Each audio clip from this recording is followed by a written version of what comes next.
প্রিয় শিক্ষার্থী বন্ধুরা, আজকে আমরা তৃতীয় অধ্যায় ডিজিটাল ডিভাইস এর এই অংশ থেকে মূলত ইনকোডার সম্পর্কে বিস্তারিত আলোচনা করব।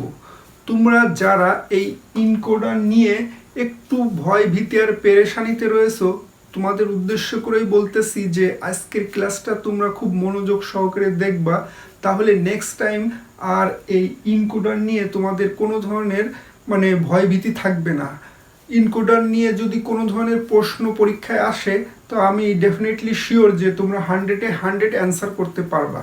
সো বেশি কথা না বলে চলো শুরু করা যাক যে ইনকোডার আসলে কি।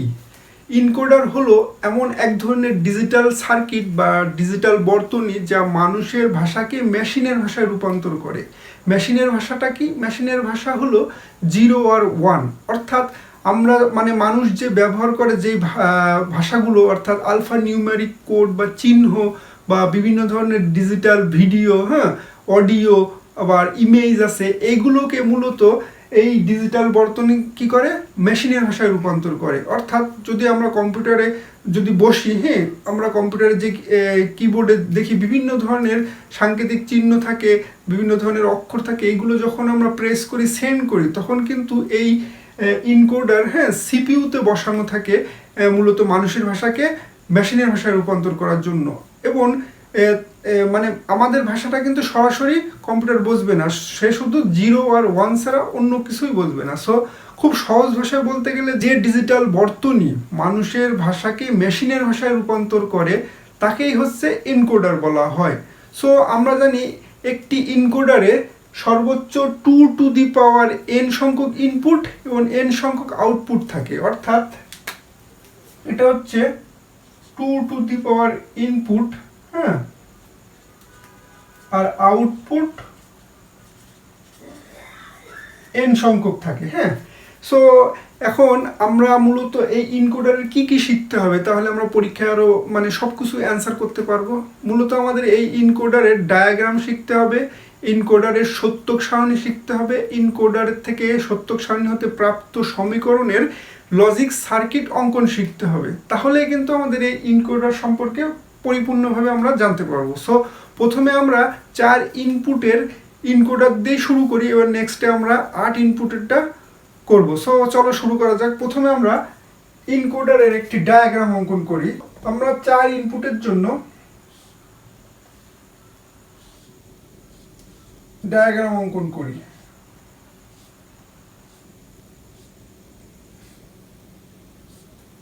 ধরো এটা এ, এটা বি, এটা হচ্ছে আউটপুট, আর এটা হচ্ছে ইনপুট। এটা হচ্ছে D0, D1, D2 আর D3। সো এটা হচ্ছে ইনকোডার,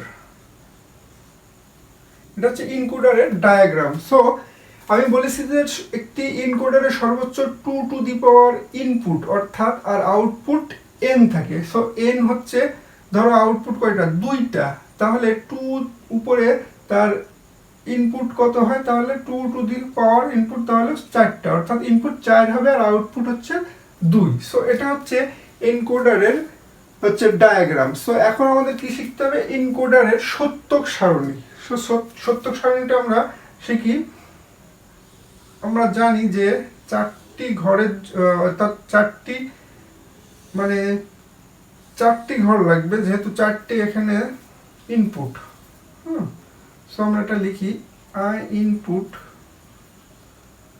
আর এখানে আউটপুট।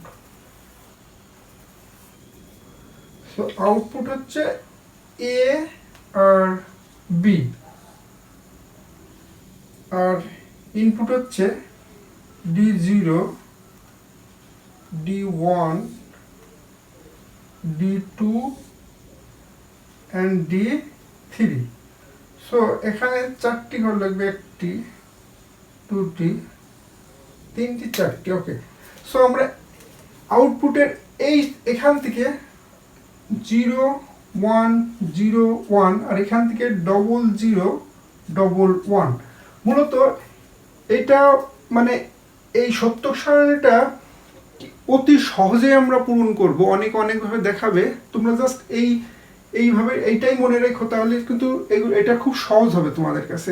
আমরা যখন লজিক সার্কিট সম্পর্কে আলোচনা করেছিলাম এবং লজিক সার্কিটের বিস্তারিত আলোচনা করেছিলাম, অর্থাৎ মানে আমরা যখন লজিক গেটের সত্যক সারণী করতাম, যে বিভিন্ন ধরনের লজিক গেট, যেমন অ্যান্ড গেট, অর গেট, তাদের কি করতাম আমরা, ইনপুটগুলো এই পাশে থাকতো, এবার আমরা কিন্তু এইভাবে 0 1 মানে 0 1 0 1 এবং তার পরবর্তী 0 0 1 1 এইভাবে পূরণ করতাম। সো তোমরা এটা মনে রাখো যে আউটপুটের ক্ষেত্রে এই পাশে এইটা থাকলো ইনকোডারের ক্ষেত্রে।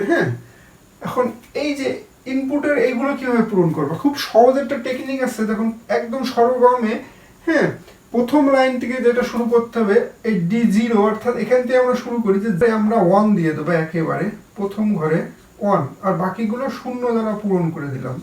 এবং সেকেন্ড লাইন মানে সেকেন্ড D1 এ কি করতে হবে, প্রথম ঘরটা ফাঁকা রেখে, অর্থাৎ এখানে শূন্য দিয়ে পরের ঘরে 1 দিয়ে এর পরের ঘরগুলো শূন্য দিয়ে দেবো।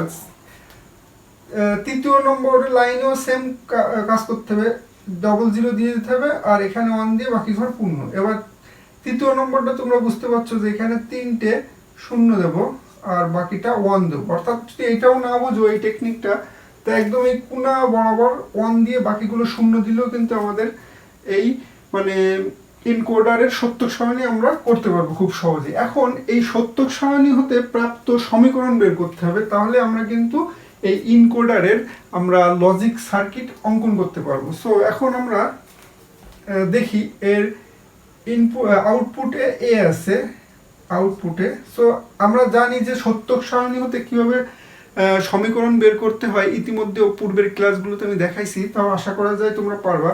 সো এই বরাবর যেই ঘরে 1 থাকবে তার অপোজিটে কি থাকবে সেটাই দেখতে হবে, অর্থাৎ তার অপোজিটে যেই ঘরে 1 থাকবে সেটাকেই কাউন্ট করতে হবে আমাদের। অর্থাৎ এই ঘরে যেহেতু 1 রয়েছে এ, এবং তার অপোজিটে কোথায় 1 রয়েছে সেটা দেখতে হবে, এই D2 তে রয়েছে, D2, D2 তে 1 রয়েছে এবং পরবর্তীতে আবার চলে যেতে হবে। এখন এখানে আমরা জানি এনকোডার হচ্ছে যোগের নিয়ম ফলো করে, অর্থাৎ অর গেটে কাজ করে। সো এর জন্য এখানে আমরা প্লাস দিয়ে দেবো। সো এটা হয়ে গেল। এখন তার অপোজিটে কি আছে, তার অপোজিটে এই দেখো এখানে 1 আছে, D3 তে আছে, তাহলে এখানে আমরা D3 হয়ে গেল। সো এখানে আর কোনো 1 নেই, সো এটা বাদ। এখন বি নম্বরে চলে গেলাম আমরা, অর্থাৎ বি আউটপুটে চলে গেলাম। তার এখানে যেহেতু 1 আছে, এই 1টা ধরে তার অপোজিটে কোথায় 1 আছে সেটা দেখতে হবে, এই D1 এ 1 আছে। সো এখানে আমরা D1, আবার আর কোনো 1 নেই, সো আবার এখানে চলে আসলাম, সো এর জন্য যোগ। আর এখানে দেখতে হবে যে কোথায় 1 আছে, এখানে আবার D3 তে 1 আছে। সো এই যে আমাদের হয়ে গেল সত্যক সারণী হতে প্রাপ্ত সমীকরণ। এখন এই সমীকরণ দেখেই আমরা কিন্তু খুব সহজেই এর লজিক বর্তনী বা ডিজিটাল মানে লজিক সার্কিটটা অঙ্কন করতে পারবো। সো আমরা এখন ডি মানে ইনপুটগুলো নিয়ে নিই। সো ইনপুটগুলো কি কি আছে, D0, D1, D2 and D3। So আমরা এই বরাবর দাগ টেনে নিই।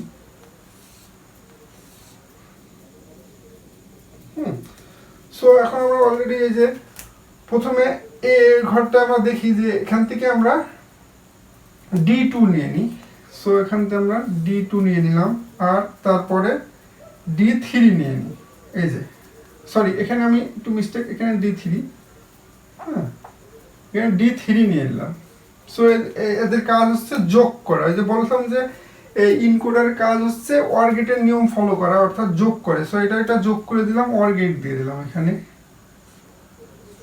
সো একটা হয়ে গেল। সো এখানে আমরা লিখতে পারি যে D2 যোগ T3, আর এটা কিসের, এ আউটপুটে রয়েছে। ওকে, এর পরেরটা বি তে রয়েছে কি D1।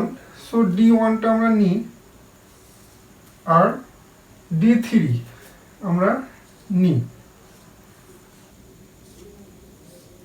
সো আমরা এখানে বি ইনপুটে দেখো